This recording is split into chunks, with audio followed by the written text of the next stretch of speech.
Whew. Such a beautiful view. What is up, guys? Just waking up, 10 in the morning. I have a couple minutes to get ready to play some pickleball. I have 10 minutes to get ready. So guys, I am here at the pickleball. I am here ready to play pickleball. We have the mate Josh and the other mate Artem right there. We're gonna try pickleball for the first time. The court is actually pretty big, so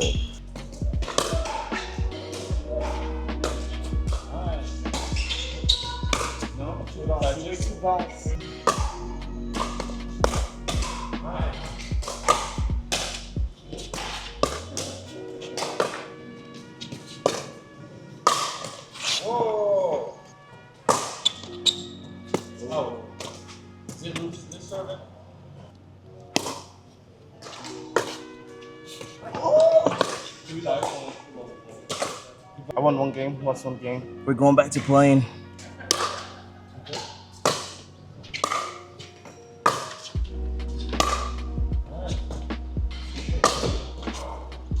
Oh, guys, that was our hour up. Just take a look at this.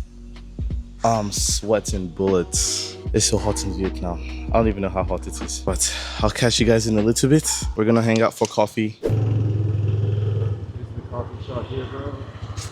Oh, this place looks fucking beautiful. After pickleball with Josh, we're here for coffee. Welcome back, guys, to the second part of this stuff. Get this interview rolling. It's a hot day today. Pickleball already wore me out. I don't know how Josh is still alive. So guys, this is the menu. They have quite the selection. Oh, guys, look at the atmosphere. Very nice.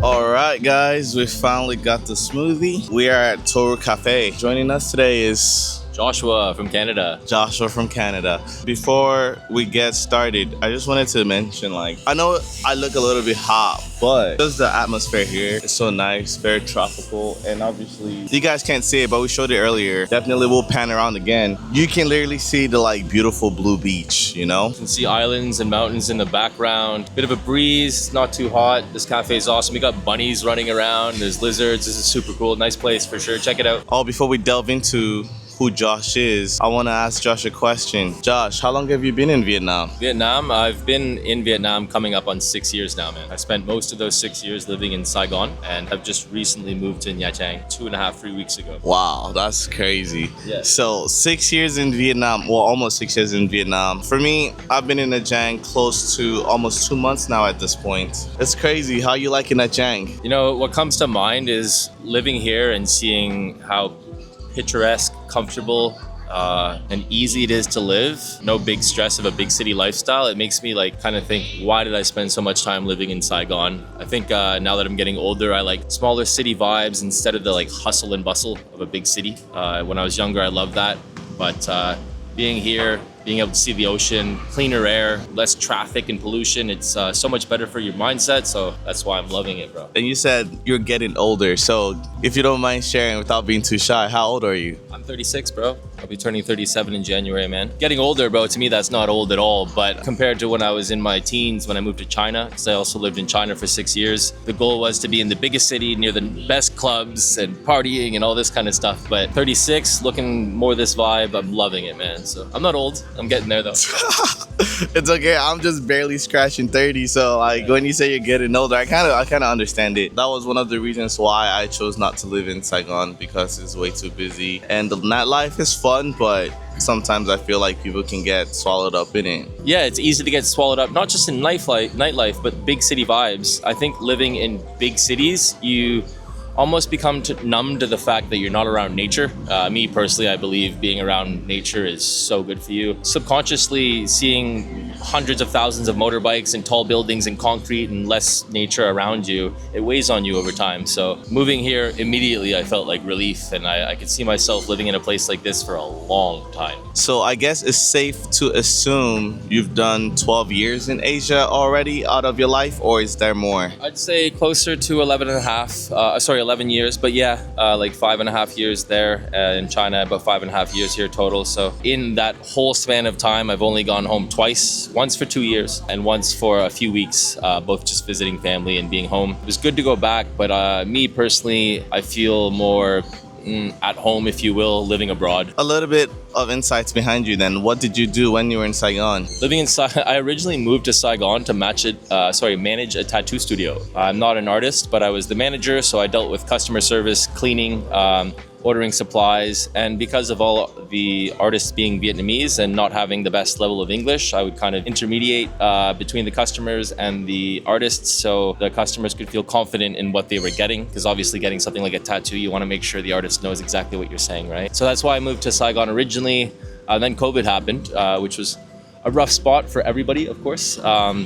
I was out of a job for a while, and then once everything went back to normal again, I got back into teaching because I had taught English in China for quite a long time, and the salary for teaching English is very good for how much the cost of living is, and it's easy, and then you get to see the kids improve on their English, which is a nice feeling. So that's kind of what was up in Saigon.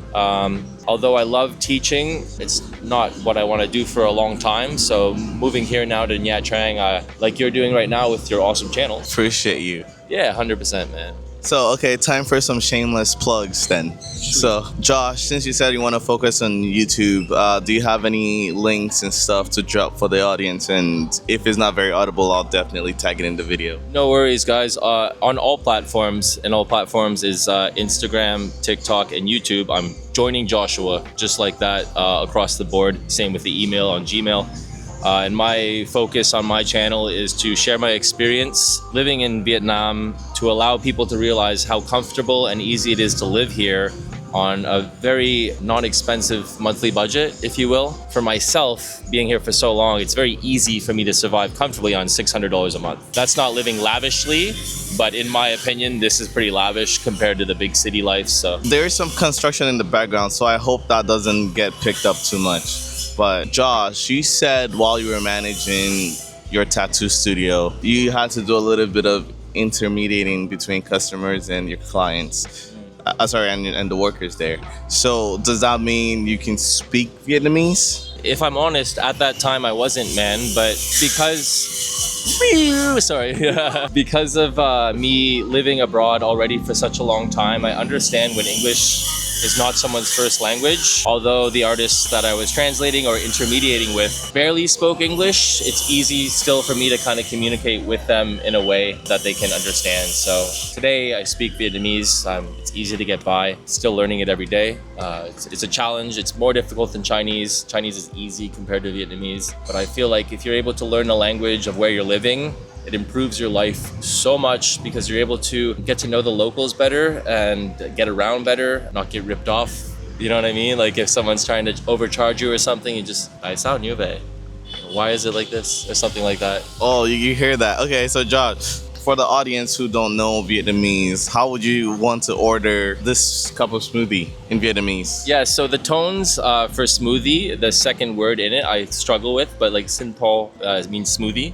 And you've chosen mango, which is xoài, Xoai. So luckily, in Vietnamese, we use the Roman alphabet, if I say that correctly, as opposed to squiggly lines in Chinese, you know, Chinese and characters. Hieroglyphics. Yeah, basically, yeah. So, Sin Po xoài. I come to the counter, I say, Chào em, hello to the service, someone younger than you, Anh muốn một. So I want one, Sin Po xoài. Thank you for that quick lesson, man. Yeah, appreciate it. While you're here in Nha Trang, other than just focusing on YouTube and stuff, is there any like maybe future plans you see yourself having or things about that nature? Like I said, living in the big city vibe, you focus so much on work and it's hard to maintain a solid routine. Definitely possible, but it can be stressful sometimes. So not working a full-time job here now allows me just to get back into fitness and the things that I love, like going on walks and journaling. And not to get too personal, but starting a family here doesn't sound bad, bro. So keeping my eyes open on that. But I think working on myself for now is good enough. And I love that. What are some struggles you think you faced when moving to Vietnam, like Saigon and Nha Trang, like even China? Because living abroad is definitely something to think about. Like not many people just make that move and stick with that move, you know?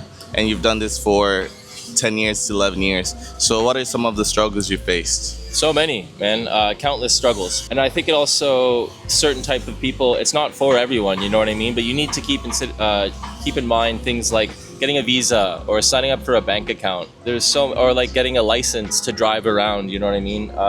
Sometimes we'd laugh when I was living in China. You see a foreigner standing at the desk with the clerk at the bank, and it's like 6 clerks for one foreigner, because they're like, oh, how do we do this? It's a little bit more difficult for them to work that out. So immigration can be difficult, banking, finding an apartment, because for me personally, I'm not living here on like a full residence permit. So I live on a tourist visa, which I have to renew every 3 months. So every 3 months I need to leave the country in order to renew that visa to come back in, which I've gotten used to. I've been doing it almost 6 years. During COVID was every 1 month, bro. So that was insane. 3 months is a blessing compared to that. But after some time, you either invest in a business, start your own business, or get married, then that changes and you're able to get a longer duration of the visa. So looking forward to that. That's always on my mind. Speaking of the visa run, next month, August, my first visa run will be starting, and I'm a little bit scared because I feel like I don't know anything. So don't be worried about it, man. It's a little bit, how would you say, nerve-wracking the first time you're doing it, but you've been abroad enough, man. And from Nha Trang, where we are now, it's not the same procedure where I've been doing for the past 5 years. In Saigon, where you go to Cambodia, it's an easy bus service that brings you there and back. You can also drive, which I've done once. In Nha Trang, instead of going to Cambodia, you go to Laos. And there's a paid bus service where you're on the bus. I'm not sure how long it is, maybe 6 hours or something like that. And the agency or company that puts you on the bus, like, make sure you're taken care of at the immigration, at the border, get your visa completed. I don't think you even stay in Laos. Obviously, if you want to travel there, you can do that and come back another day. But you can just do it like in a day. You leave early in the morning, cross the border, they have your passports on the bus at the immigration office, they take care of it for you. Then they basically pull a U-turn. Give you your passports back, and then you come back into the country. So okay, definitely, I'm looking forward to that, man. And just so you know, one of Josh's videos on YouTube shows his experience going to Cambodia for his visa run. So I'm definitely gonna go watch it some more so I can better understand the whole process. Do you have anything to say to the audience, to the people who might be thinking of moving and scared to do it? Yeah, that's actually an incredible question. First of all, getting outside your comfort zone, guys, changes your lifestyle. It makes you a stronger person. So although it might seem like foreign and bizarre to come to a place like Vietnam or anywhere outside of wherever you're from, it's worth it. It might seem difficult and there's struggles in the beginning, but where are there not struggles? If you guys ever think of Vietnam, you need to realize that the people are amazing, the food's amazing. In places like Nha Trang, it's very healthy. So at least come check it out, you know, for travel for a week or so. And then if it's something you like, think about moving here. If it's not, then try another place. But it's a good lifestyle. It's not expensive. You meet good people. One thing I'll add to that is the people that I meet, the friends that I meet while living abroad, in my personal opinion, have more of a similar mindset than I do, a little bit more open-minded. Of course, if you're open-minded enough to go to a different country, then you're kind of more on my vibe, because I don't want to get into it too much, but I feel it's difficult to make friends, maybe because I've been in Asia for so long. When I go home, try it out, meet good people, just do it. Just do it, guys. Well, that's all the questions I have for Josh. I want to tell you guys, please check out his YouTube channel, his TikTok, his Instagram. Show him some support. He's supporting us by, you know, taking time out of his day to come on this interview. And obviously, I love you guys, my viewers. Don't forget to like, comment, subscribe, share the video.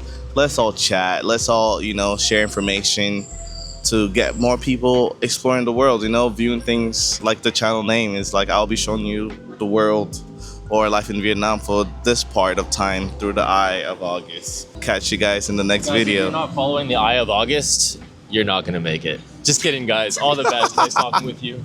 Appreciate you. Bye-bye, guys. Yeah.